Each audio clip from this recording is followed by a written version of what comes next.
Next, we have the renowned Indonesian revert, Irina Handono.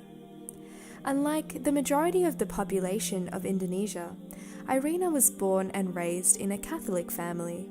Her family was well privileged and educated, and they considered the Muslims living in Indonesia as their opposites, i.e., poor and uneducated. From a very young age, Irina wanted to dedicate her life to God. After she finished high school, she got enrolled in a Catholic seminary. Although her parents were skeptical at first, they eventually supported her decision to become a nun. Moving on, Irina was also chosen for special training at the Institute for Philosophical Theology, where she chose to focus on Islamology. That was the point in her life when she began to learn about Islam, and as a 20-year student of religion with a curious mind, she preferred to do her own research.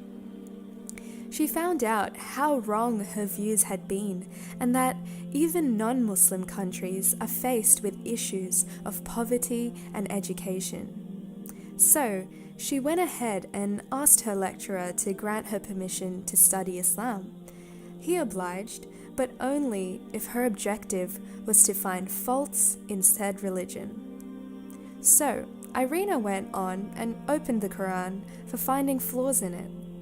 Little did she know that it was going to change the entire course of her life.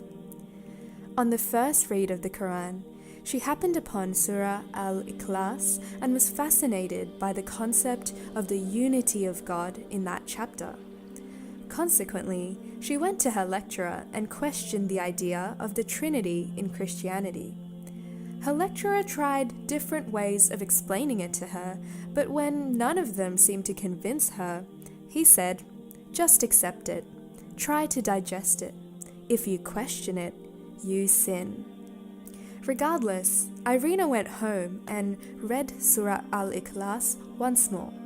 She did her research and learned that the concept of Trinity was false and man-made, and with that, she parted her ways with her Catholic identity.